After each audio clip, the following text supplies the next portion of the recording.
Según las leyendas de la creación, en todas las culturas antiguas del planeta podemos ver que unas entidades fuera de este mundo nos crearon a partir de su ADN mezclado con otro tipo de ADN originario de esta tierra, para que tuviésemos inteligencia para los propósitos de estos seres. Eran llamados por diferentes nombres según la región en la cual estaban ubicados estos seres. Tuvieron un largo reinado sobre la humanidad, imponiendo leyes, sistemas de control de todo tipo y levantando edificaciones con diferentes propósitos, sobre todo la de acumulación energética de adoración. Estaban obsesionados con que fueran adorados en todo el planeta. Tras una rebeldía de ciertos dioses y sus ayudantes, hubo un enfrentamiento entre ellos, utilizando además a la humanidad como parte de sus ejércitos. Todas las antiguas leyendas nos describen este hecho, que fue muy conocido en la remota antigüedad. Después de esto se provocó, por el consejo de los dioses controladores, un gran cataclismo en todo el planeta para resetearlo y volver a empezar desde cero.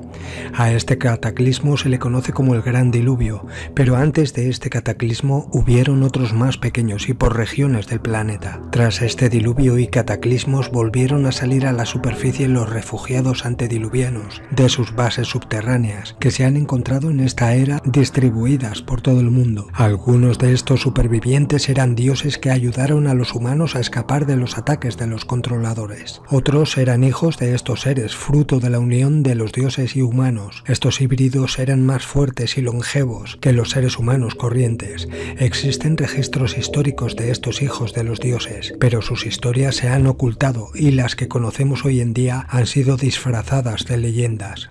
En esta ocasión me referiré a la zona de América del Sur. En esa zona, al igual que en todas las regiones y países del planeta, habían varios seres que se dedicaron a educar a los seres humanos esclavos. Como bien explican en el Popol Vuh, al humano se le creó para ofrecer sacrificios y energía de adoración a los dioses. Uno de los seres más poderosos de esa región fue el conocido con el nombre Viracocha, el creador de la mitología pre-inca. Fue uno de los dioses más importantes del panteón inca y visto como el creador de todas las cosas, y según la leyenda, Viracocha creó el universo, el sol, la luna, las estrellas e incluso el tiempo, ordenando al sol para moverse por el cielo.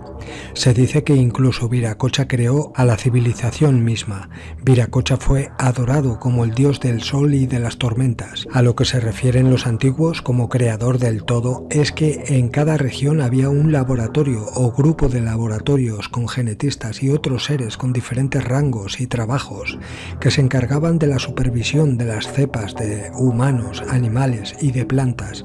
Por encima de estos grupos de genetistas y médicos y doctores, así como grupos de vigilancia, ejércitos, maestros y educadores, habían comandantes o jefes de mando que se dejaban ver de vez en cuando mostrando su poder. A esto los humanos esclavos lo veían como una deidad o un ser supremo. Cualquier ser que poseyera tecnología avanzada sería para estos seres primitivos un dios, y Viracocha sería un alto mando de ese grupo. Se dice de este ser que después del diluvio universal viajó por las tierras enseñando a los seres humanos y difundiendo la civilización y el orden antes de dirigirse hacia el oeste a través del Pacífico para no volver a verse, con la promesa de que un día regresaría. Viracocha fue considerado uno de los más importantes, si no la deidad más importante en la cultura inca. Según relatos mitológicos, Viracocha se elevó del lago Titicaca durante el tiempo de oscuridad para traer luz. Se cuenta también que antes de crear al ser humano de hoy en día, creó a una especie de gigantes humanoides para que poblaran esa región, pero se rebelaron y los convirtió en piedra. Es curioso que se explica en otras leyendas similares que experimentaron estos dioses con diferentes cepas de seres esclavos,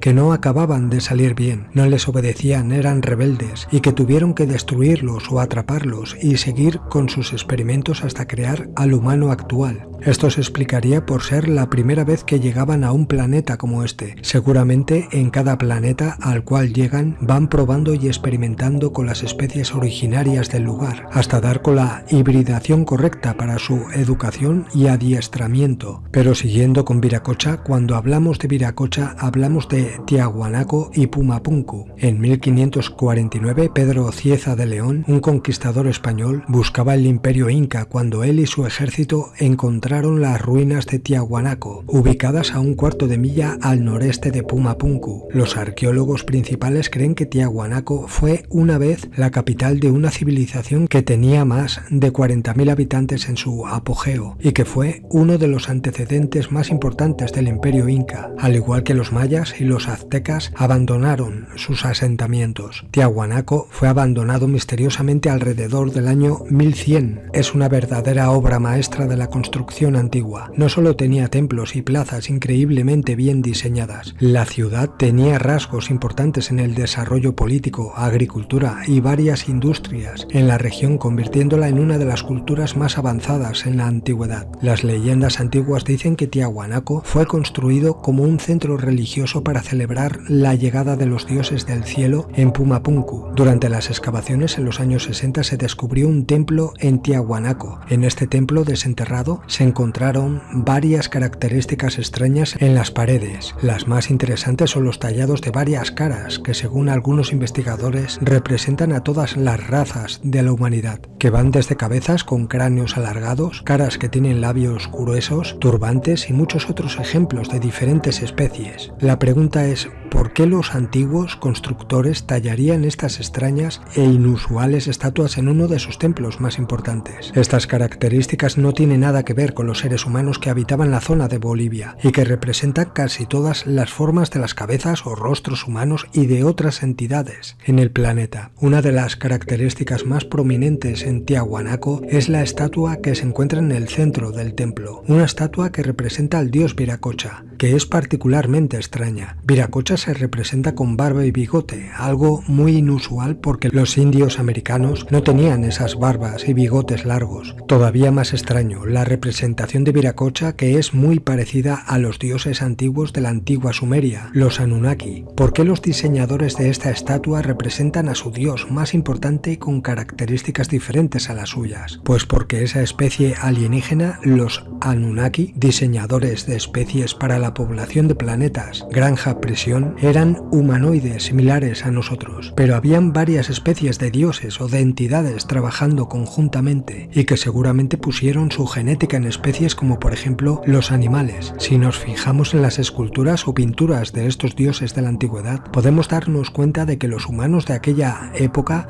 veían a varias entidades con diferentes morfologías y tamaños habitando entre ellos. Al igual que el dios inca Viracocha, el dios azteca Quetzalcóatl y otras deidades de panteones centrales y sudamericanos, Bochica se describe en leyendas como un ser con barba. Uno de los artefactos más importantes descubiertos en Tiahuanaco es la famosa Fuente Magna, una pieza única de cerámica que contiene lo que algunos creen que es uno de los mayores secretos de la antigua humanidad. Grabado en esta pieza de cerámica hay escritura cuneiforme sumeria y protojeroglíficos sumerios, la mayor prueba de que los sumerios y los antiguos habitantes de Tiahuanaco y Pumapunku estuvieron gobernados por los mismos seres, llamados Anunnaki en Sumeria. Pero ahora veamos lo que dijo el masón Zecharia Sitchin. Al ser un masón de alto rango, sabía mucho sobre estas entidades que llegaron al planeta para crear la granja prisión en la cual estamos ubicados, pero como hacen los controladores, mezcló realidad con ficción, explicando que vinieron para extraer oro para la atmósfera deteriorada de su planeta Nibiru. Eso no es así, ya que vinieron para un objetivo más complejo. El oro no era su objetivo principal, sino las energías de los seres vivos. Ellos pertenecen a la Confederación Arconte, la corporación. Zecharia Sitchin dijo que las culturas antiguas de Sudamérica tuvieron contacto con esta especie, los Anunnaki. En la serie de libros Crónicas de la Tierra, narra el significado de la Puerta del Sol. El personaje central de la Puerta del Sol, conocido como el Señor de los Báculos, sería uno de los jefes Anunnaki que llegaron a tierras sudamericanas y que a manera de homenaje fue representado por los pobladores del lugar en el monumento de piedra. Este podría ser el mismo personaje que los incas conocieron como el dios Viracocha. Para Zecharia Sitchin, la llamada Puerta del Sol no es sino una representación de Teshub,